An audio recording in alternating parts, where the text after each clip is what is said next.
Welcome everyone to the Dev Q&A. This is our third time doing this, so we're getting a little bit more used to it, but still having tech issues as per usual. Discord can be a little bit finicky sometimes, just getting everything ready to go. So apologies for starting a little bit late.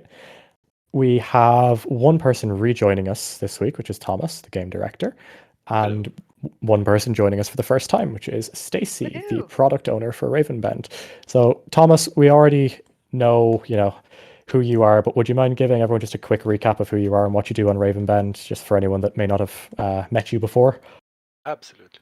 So I'm Tomas Almgren. I'm the game director on the project, and I guess the simple description of my job is that I'm kind of responsible for the whole creative side of the game, and well, yeah, that's pretty much Awesome. it.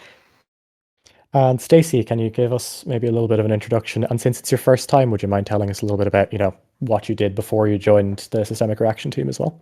Absolutely. So yes, I'm Stacy. It's really nice to be here. So thanks for having me and joining everyone. But yes, I joined the team about 2 months ago as the product owner. And if you're wondering what's the heck that is, so essentially the product owner is kind of the business person for the project. So making sure that we have the money to do all the cool stuff that we want to do, and making sure that the product itself is something that people want to engage with and play. So that's kind of the high level of it. And yeah, before I joined Systemic Reaction, which I'm really excited about. I have worked on several games over at Paradox Interactive. So one of the biggest ones for me was Crusader Kings, which is why I have this lovely avatar artwork, which is done by the Crusader Kings 2 artists of me. And I've also worked a lot on Prison Architect.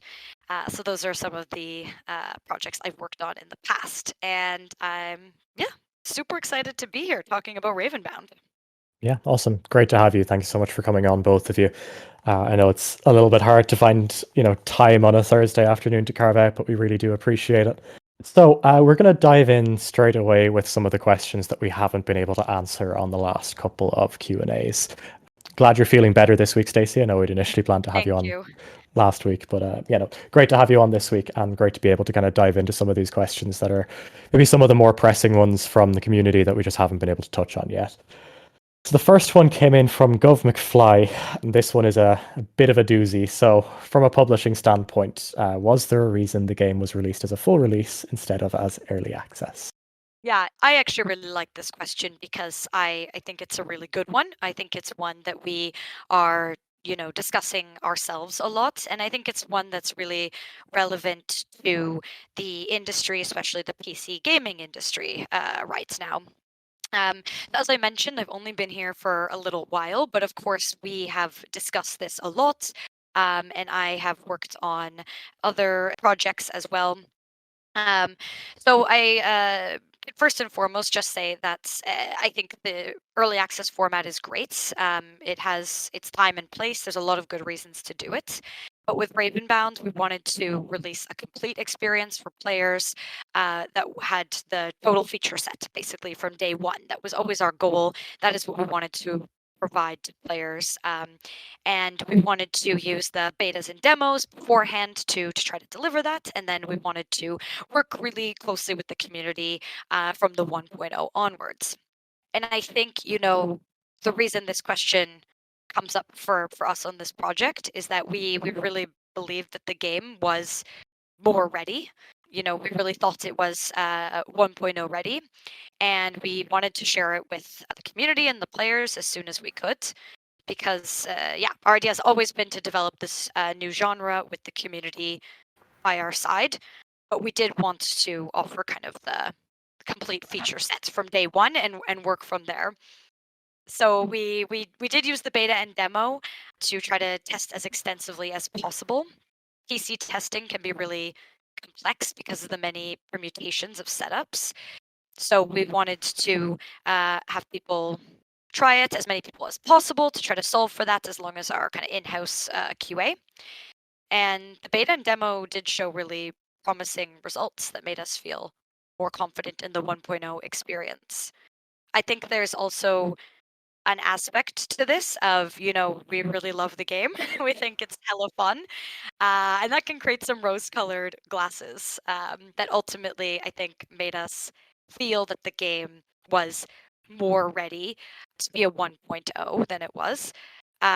With that said, I still feel that we released with a full feature set that we can work from, and that is an advantage. And we've learned so much from this. We're striving to improve how we test both quality, performance, things like that, but also fun. And at the end of the day, we're a small team, so we feel really lucky about the community's ongoing help support with this, and we are really, really excited to do it together from kind of the 1.0 onwards. Awesome. That was a pretty comprehensive answer, I think. And I know it's always hard in kind of those stages of development to judge, especially when ultimately from the beta and the demo, like you said, we did have some really promising results and we did feel really confident going in. I think we're definitely on the right track towards where we wanted to be with the community now. And I think most of you have, talked about enjoying a lot of the changes that are coming in the recent patches, especially around hatred and Raven form and those kinds of things. The new Raven towers have been very well received from the discussion I've seen going on both here on Discord and elsewhere around our community and socials. So thanks for all that context. Really great to kind of have that knowledge. There's another question that came in from Eldwin Artarian, who's one of our people who gives us a lot of questions for these. Thank you so much. We've probably called out your name more than my own at this point, which actually wouldn't be hard because I never really mentioned my own name. Anyway, question from Eldwin Artarian. Is there a roadmap that can be shared with the community at this stage?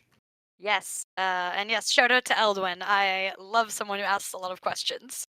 Yeah, so we really, really, like I said, we super appreciate working on this with the community. We really appreciate everyone out there who's giving us feedback and playing the game.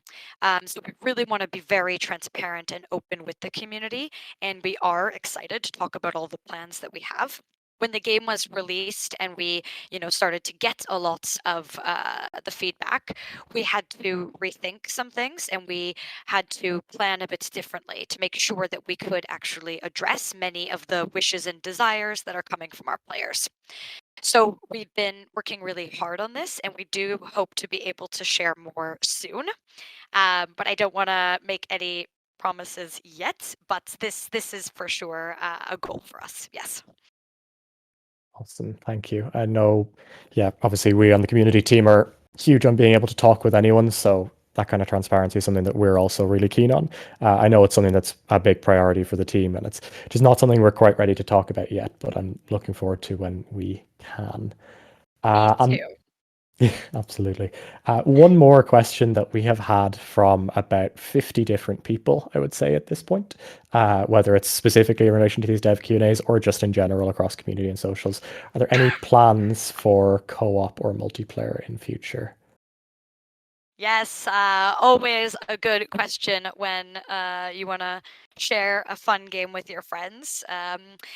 So the total honest truth is that currently we don't have any plans to add these, as we are focused on maximizing kind of the quality and fun of experience of our single player, and that has to be goal number one.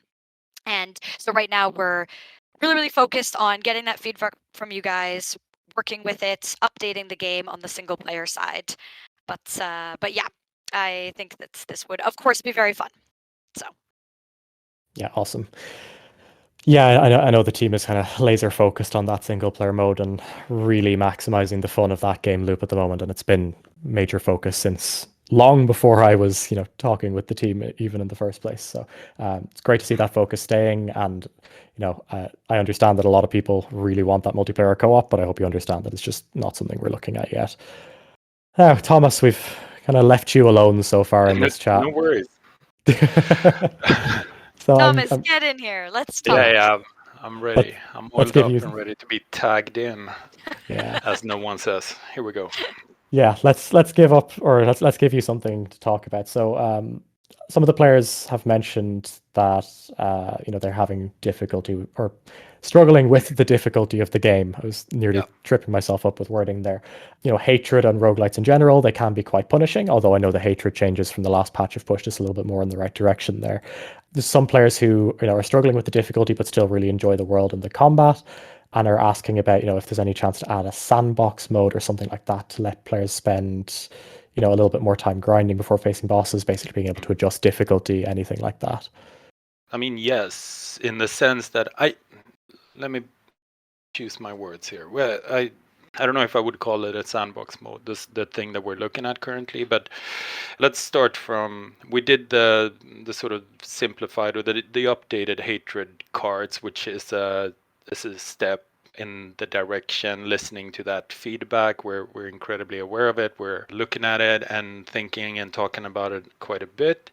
And there are more designs and thoughts around the difficulty of the game that we're working on and that we're planning to add to the game. I don't want to be super specific because I don't think we've landed on the exact way we want to do it, because we talked about this last time I did this Q&A too. This kind of game is sort of a spider web and or a house of cards where everything is quite carefully balanced. So when we had the conversation about the reason for the hatred system and so on, how it's sort of the spine that holds a lot of this together for us, when we talk about changing difficulty, it ties into that balancing. So but absolutely, and we want this experience to feel good and be available to the people that are currently struggling. So we're absolutely looking at it.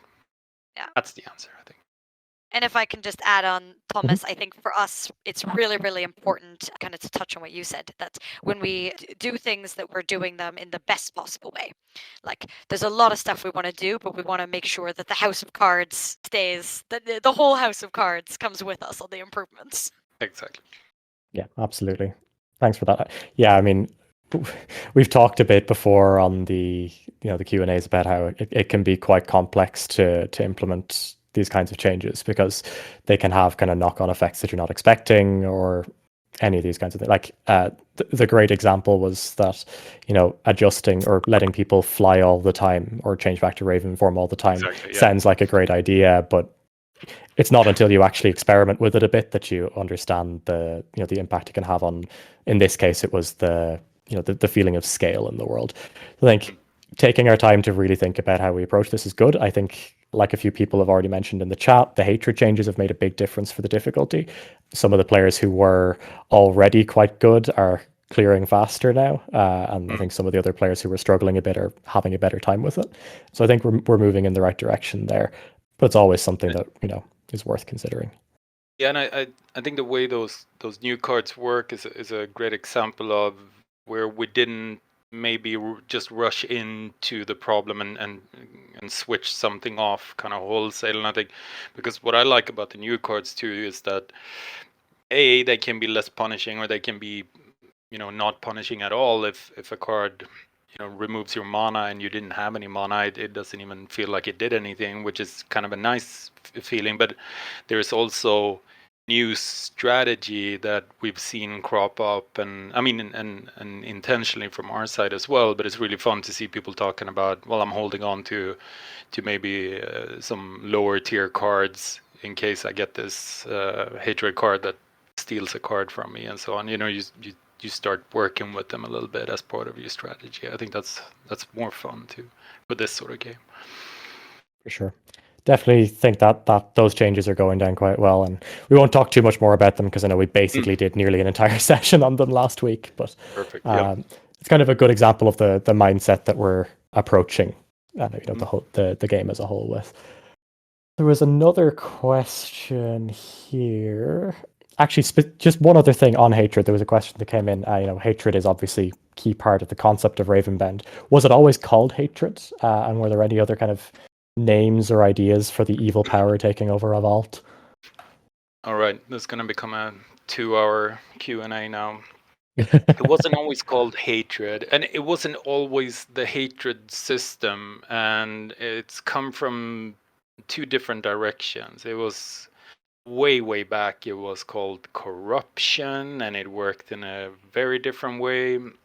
And I think it was, I can't even remember all the names, to be honest. But that's gone through many permutations, because the entire narrative went through many permutations, because the game itself went through a bunch of permutations. So we were moving blocks around for quite a while, and I think hatred became the thing in the end, because we had seen in surveys and stuff that we had a kind of narrative that was quite complicated to sort of get into, because on the one hand we don't do lots of cutscenes or any VO and all of this stuff, so it was basically in text, and then we use a lot of Scandinavian style language, which doesn't make it accessible to a lot of people. So it was a little bit difficult to get into. So one of the changes that we decided on was to, let's just try and make it more clear, like simple and clear, because I think when you're talking about a roguelite and the loop that you play, you don't want that to be too confounding, really. I just want to jump in and go, okay, big bad guy over here, these are the steps to get to big bad guy. So I think part of that was then hatred is it seemed simple. It's kind of good versus bad in that sense, and I think that's where why we landed on that to try and simplify the whole game in a sense. Thomas, Carney in chat is saying, I heard a name for it. What used to be meanie meter. Confirm or deny? Hard deny, but I like it. The so maybe in a future meter. yeah, exactly. Oh, that might be one of those, like, you know when communities or developers come up with names for things that definitely aren't the real name, but they stick around forever. I feel like that's what the meanie meter might be. Meanie meter. Bird juice is another one, yeah. Oh god. Gonna call it that forever now. Sorry, Yeah. Thomas. It's over.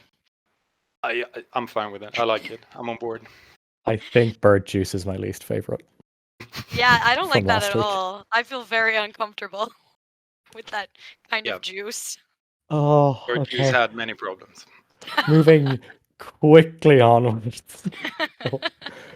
I know this isn't one that we can talk about a lot yet. This is going to be another kind of offbeat one or shorter one, but we have had a few questions about modding and if there's any plans for modding in the future at Ravenbound. Is that something that either of you would be able to talk about? I could talk a little bit about it. I will tread maybe carefully here. We haven't had a modding conversation as far as I'm aware on this project yet. I think the question is really interesting, and I will take it with me because we haven't really had a chance to maybe talk about the modding aspect of things. So I will bring that up. I think it's a good question or discussion to have. There's precedents and kind of history at Avalanche of modders coming in and doing cool things in our games. I think the big one is modders adding multiplayer to Just Cause 2 way back in the day, which was cool. That's actually before my time, though, so I can't speak too much about it. But so yeah, I don't know yet is the answer, but it's I think it's interesting. We should talk about it. Yeah, not a closed door, but go ahead, Steacy. Oh, I was just gonna really agree with Thomas and also say that's like modding is magic. Like I think it's just like one of the coolest factors in games, but it is something that you need to structure your code base to allow for. Yeah. So it's something where we need to have the conversation. We can't just turn it on tomorrow. Yeah, for sure. I mean, I know for me when I was growing up, like a lot of my big games were games that supported mods. Like I played Elder Scrolls games and Minecraft and Mount and Blade and all these games that were really built off the back of modding. So there's definitely exactly. There's definitely an understanding within the community of within the team of or within everyone, I think, who's ever touched a video game of where the value of modding is. But again, not something we've talked about yet. Not a permanently closed door, not a no, this is never going to happen, but genuinely just not something that we've really considered yet. So not something that we can kind of give any better answer than that on yet. Another kind of fun question that we have, and maybe not so fun depending on how the two of you are looking at it. Kyle Katarn asked us, what were some of the key things we learned from launching Ravenbound? Yeah. I can start on this one, Thomas, but I think it's also fun if you kind of give your perspective, but I'll give my perspective to start with. So, I mean, we learned so much from launching Ravenbound, and you learned so much from every game launch. Like, every game launch is completely its own unique thing, and you always learn a lot. And we've already been making a lot of improvements based on the learnings that we got, and trying to change, how we work, how we develop, how we, integrate the community into our development processes, all those things based on these learnings. But I have two kind of key ones that were really important, I think. One is to make sure that we have time to use the amazing community feedback we get to improve the game. So I think one thing for us is that we underestimated post the second beta how much time we would ideally want to get in all the improvements that we wanted based on the feedback that we got. So I think that's kind of a learning for the future, because we want to be able to integrate all the great feedback we get from the community and kind of make the best possible experience. And the other, I think, really key learning for us is that we have been thinking a lot about how we can seriously improve our quality assessment processes. So this is both how we assess things like performance and stability, but also how we assess kind of the more intangible things like the fun factor of a system, which is in some ways a lot harder than assessing things like performance and stability. So we're spending a lot of time on this as a team, and we our goal is basically to be able to understand as soon as possible when we have issues so that we can solve them before, they ever touch the players, and so we can provide the players with kind of the best possible experience. So those were my two kind of key learnings that we're really integrating into our plans and the way that we work now. What do you think, Thomas? What are your key learnings? Bird juice. Bird juice.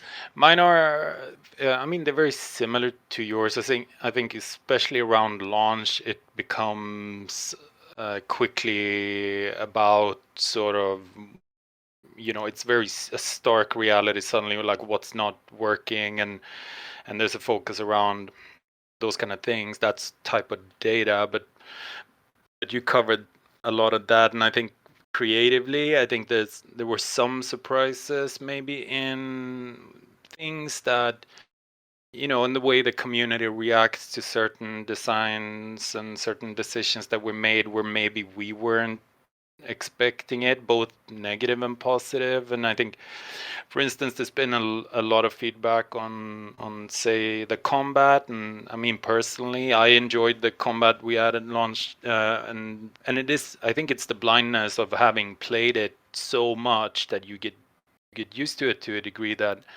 maybe you forget then when it's in the hands of a new player who hasn't put hundreds of hours into it. They have a different experience. So that was a great learning for us, I think, to just. And I don't want to single out combat specifically. Perhaps that was an area where we felt that we were in a different, maybe better shape than it turned out that we were in a sense. How we felt that gelled with players. And yeah, where we had a lot of confidence, and that's a good word. Yeah, and we do get a lot of positive feedback on the combat as well. Exactly, and there are those that just kind of picked it up and enjoyed it and liked it in the same way that we liked it. So, but maybe it was more, rather than, let me jump off combats back for a bit. I think maybe it was more our onboarding and how do we introduce you to these systems, and how do we teach you the game in general. And I think there's a blindness regarding that, like because we know how it all works and how you're supposed to play it, and we have a tutorial and so on. But sometimes it's hard to know how successful we are in teaching a new player all of that or getting them on board. So that was a big learning for me.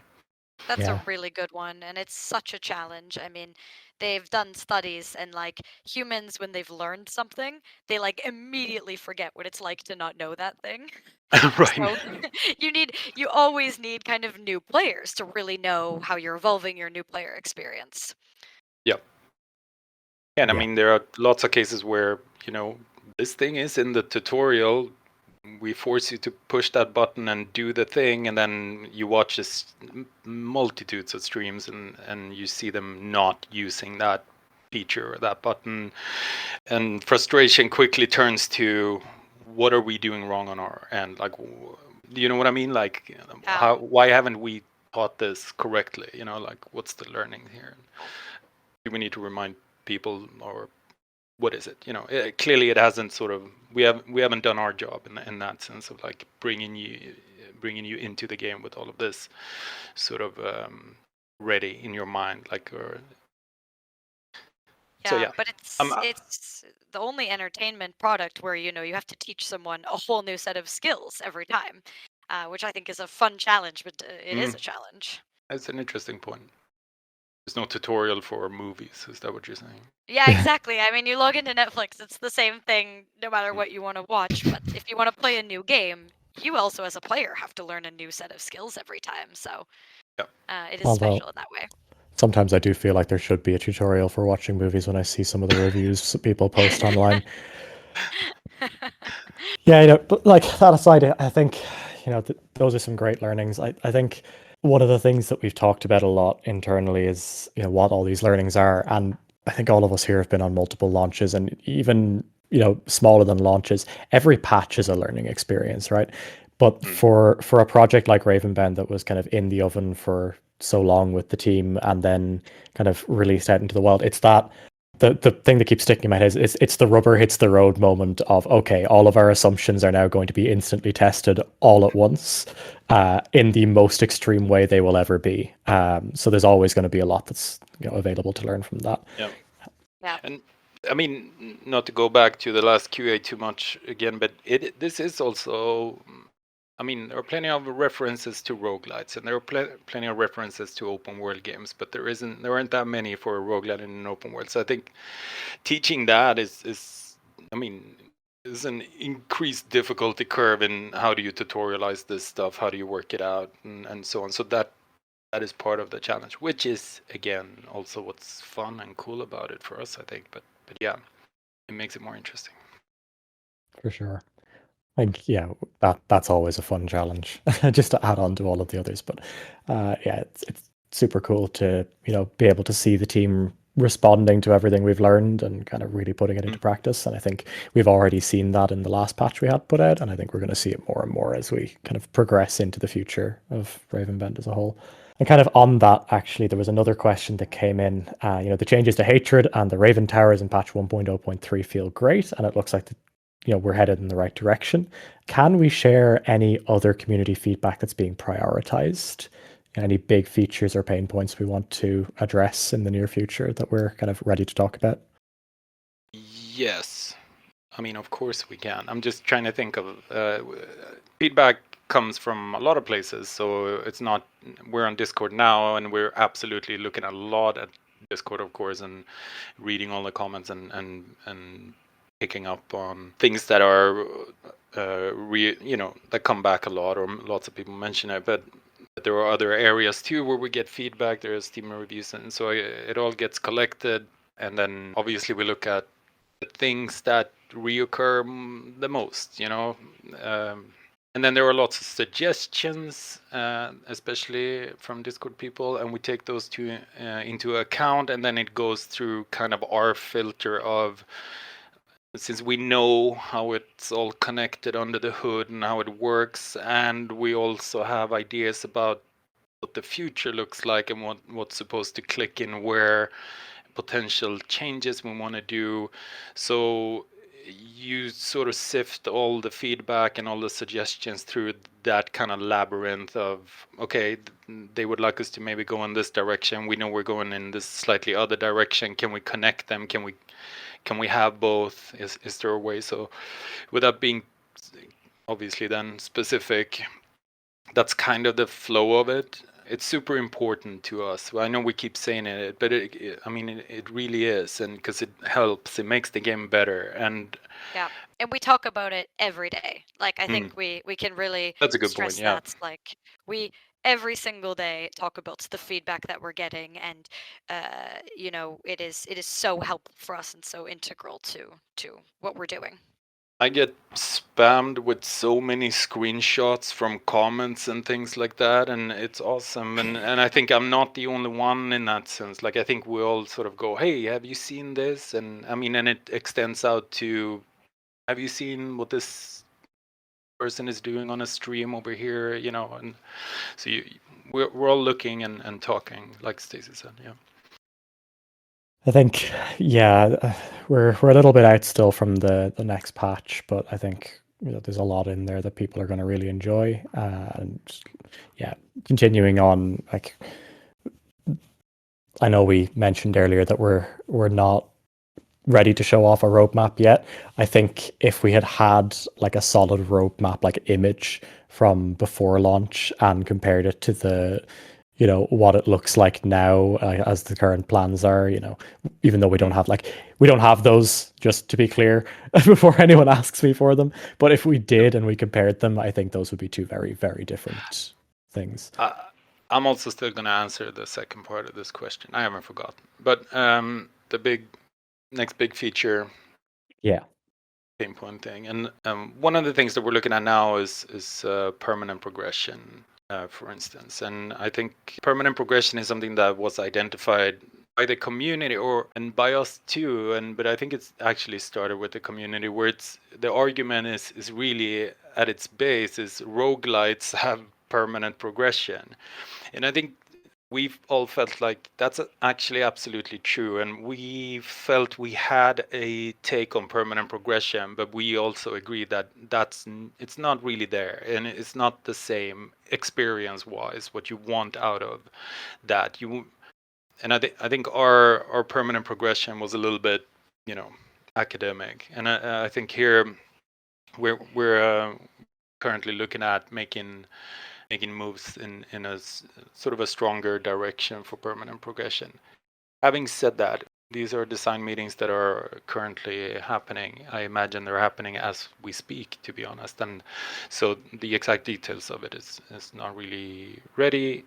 But a lot of the things that we've talked about, what I've heard from the designers and so on, it looks really good. It looks really cool. And I think that's going to be it's gonna do a lot for the game, and that experience of feeling like death is its own kind of reward in a sense, and as it should be. Yeah, awesome. Thank you so much for that context. We had one other question that I think is quite a fun one. So the OST. I think a lot of people really love it, me included. I've been, jamming away to that in the background for months at this point. Do we have any plans for that OST as a separate release, as a DLC, separate purchase, that kind of thing? Is there anything we're kind of looking at there? Yes, I love this question. I also love the soundtrack, and I appreciate that you don't want us to just hoard it to ourselves forever. So yes, we are talking to the fabulous composers at Two Feathers who did the soundtrack about exactly this. What would be the nicest way to make this available. So stay tuned. But it's yes, shout out to Two Feathers, and yeah, we're having the conversation with them. So I also keep just your ears open. For as long as I've been on the project, I just have loved that Two Feathers is composing the music for Ravenbound. I know, it's so perfect. I feel like serendipity. Someone just Googled bird-related composers. And they came up.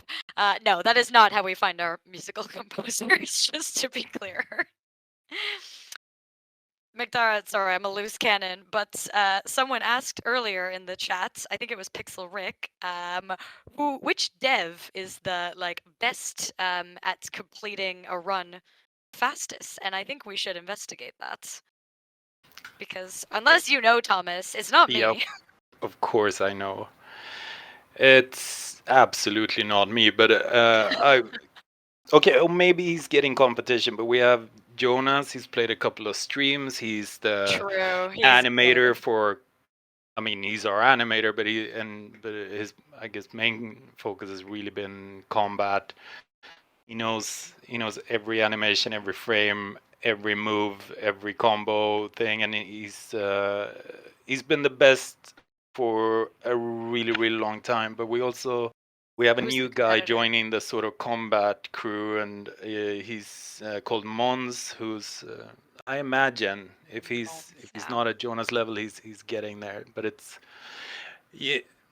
maybe not surprising that the people that work with the combat are the sort of best at a game focused around combat. But I would say so. Maybe someone, maybe I don't know. Maybe I'll be physically attacked by a bunch of other people now. Maybe QA is kicking ass.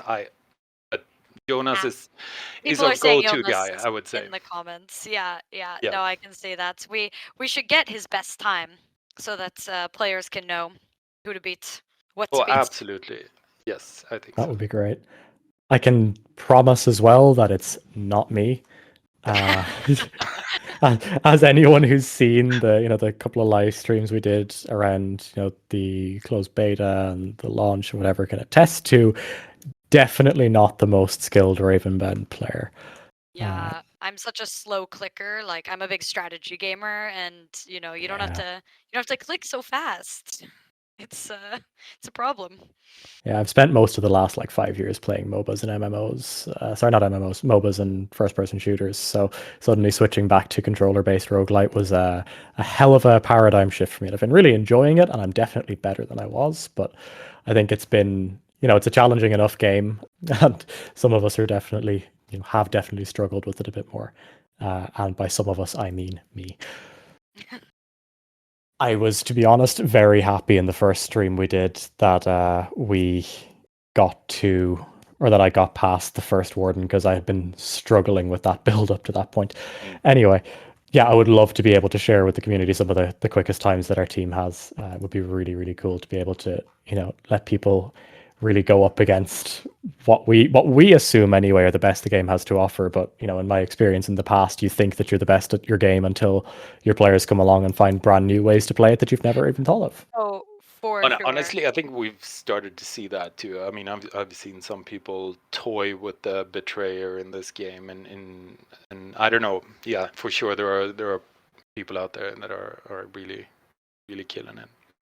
Cracked, I believe, is the term. Right. Okay. Sorry, Did I'm the trying kids to. say pwned still, or was that 20 years ago? Oh, that Did you one's guys a also bit. lose Thomas?